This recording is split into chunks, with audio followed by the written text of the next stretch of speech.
Good morning, Shadydale Church of God. We trust you are doing well today. Today is September 4, 2022.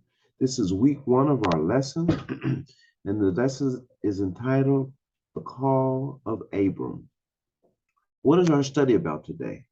The reality of the circumstances does not always match our experiences.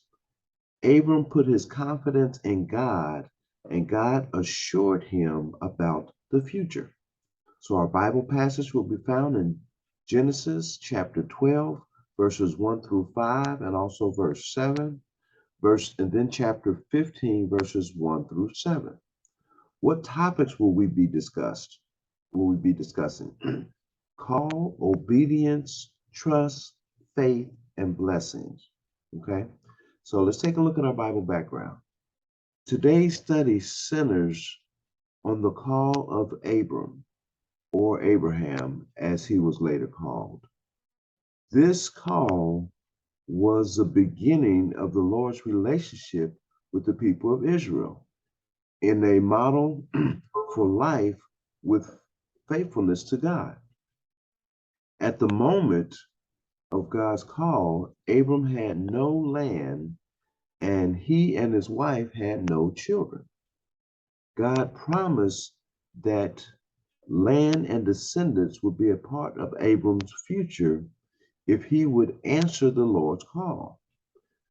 That Abram packed up and went in answer to this call was an act that made him a paradigm of faith.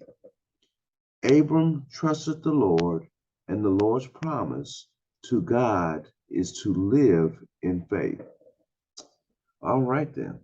So a lot of us are already familiar with the story of Abram or Abraham and how he got his call, but let's go ahead and go through our Sunday school lesson today and see how it wants to share with us.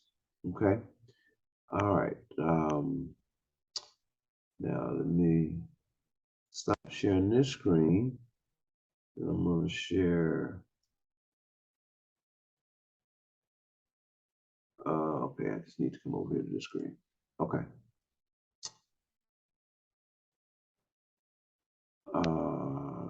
Share the screen right here.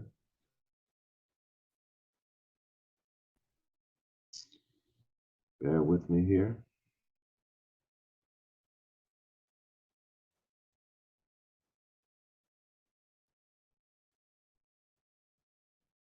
Okay. Genesis 12. The Lord had said to Abram, "Go from your country, your people, and your father's household, to the land I will show you. I will make you into a great nation, and I will bless you. I will make your name great, and you will be a blessing. I will bless those who bless you, and whoever curses you I will curse. And all peoples on earth will be blessed through you." So Abram went, as the Lord had told him, and Lot went with him. Abram was 75 years old when he set out from Haran. He took his wife Sarai, his nephew Lot, all the possessions they had accumulated, and the people they had acquired in Haran, and they set out for the land of Canaan, and they arrived there. All right. So, in the verses we just read, Abram heard God's command and promise. The command involved leaving his country and his family. In short, God emphasized all that Abram would have to give up before saying anything about what he would be granted. Furthermore, when Abraham was told where he had to go, the land that he would show him, very few details was given to him about the location of the land or the significance of the promise. Okay. Abram's call and response were to a great extent representation of Israel's call and response. Okay. Though Abram was one man, he would become the person through whom the entire nation would emerge. Abram was told that by trusting and obeying God, that the Lord would bless him and make him a blessing to others. Abram's actions would become a channel through which others would desire God's benefit, which would derive God's benefit. I'm sorry. Abram's descendants were from the nations of Israel, but God's blessing would extend far beyond the single group. Israel would become the light of the whole world.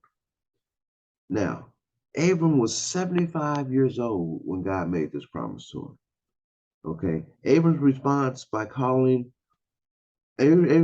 to God's call by taking his family and possessions and to head to unknown destination, Abram may well have pondered before coming to this decision, but his response ultimately came in the form of obedience.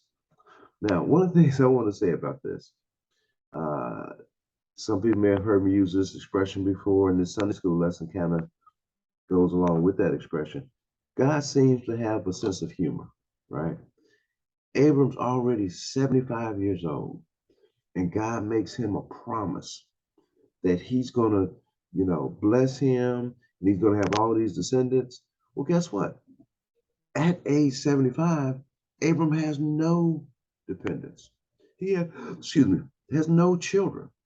Okay. He has no property, no land.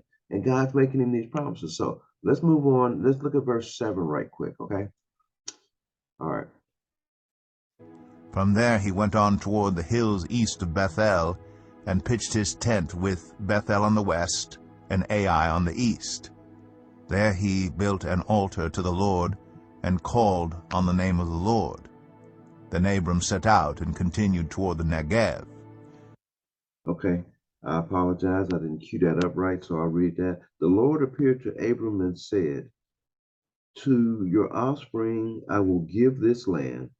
So he built an altar there to the Lord who had appeared to him.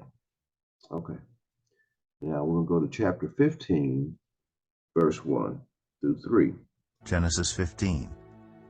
After this, the word of the Lord came to Abram in a vision. Do not be afraid, Abram. I am your shield, your very great reward. But Abram said, Sovereign Lord, what can you give me since I remain childless? And the one who will inherit my estate is Eliezer of Damascus. And Abram said, You have given me no children, so a servant in my household will be my heir. Now, what happened just now, this conversation is very real. I think most of us, if given the same circumstance, God, I believe you. God, you would never lie. But, I understand you can do all things. Nothing is impossible. But, reality is Abram is 75 years old.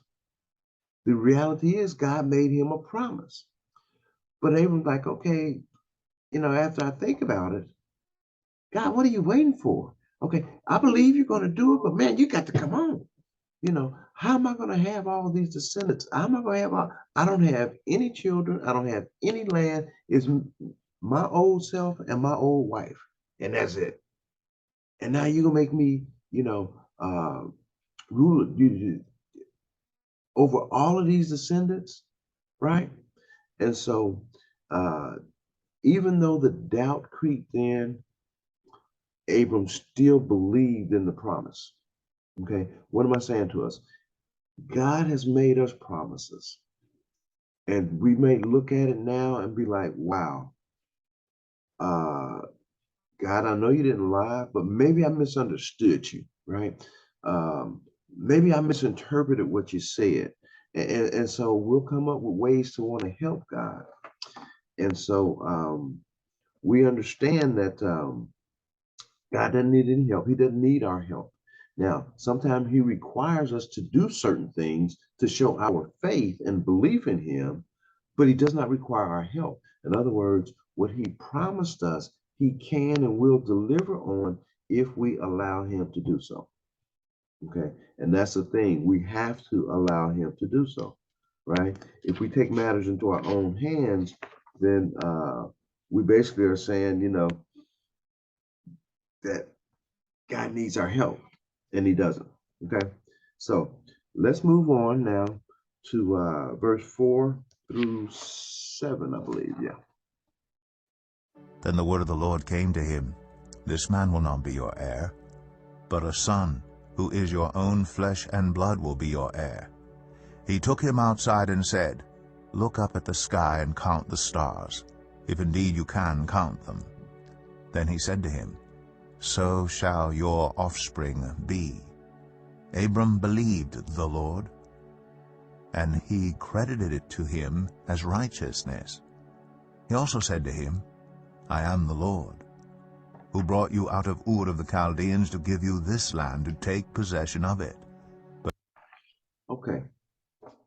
So Abram had turned around and said, God, even if you give me land, because I don't have any descendants, my hired help will inherit my land. And in those days, that was, I want to use the expression taboo. Um, uh, Property, family was passed on through generations. Okay. And and it even got to the point that Abram and Sarah, feel like, okay, we know God made this promise. We believe God. Let's help him out. Abram, you could go ahead and have a baby with one of your servants, female servants, okay, your handmaidens.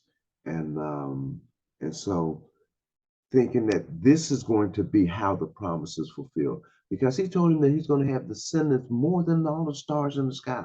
You see all the stars, your descendants going to be greater than those, right? And I'm going to bless you and everybody that comes along in your line. If they love me and they love you, I'm going to bless them. And so God made promises to Abram.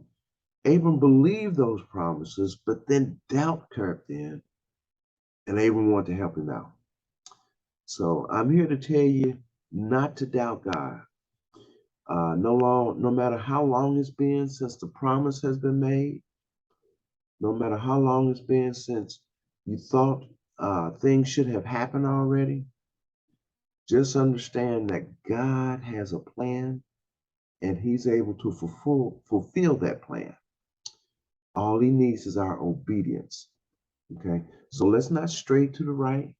Let's not stray to the left, but let's stay in God's will at all times and understand that He will not let us down. Amen. I thank you for your time today. I trust you've been blessed by the lesson. And on next Sunday, Brother Nehemiah Newman, your Sunday school superintendent, will be bringing you your Sunday school lesson. I love you, and there's nothing you can do about it. God bless. Bye.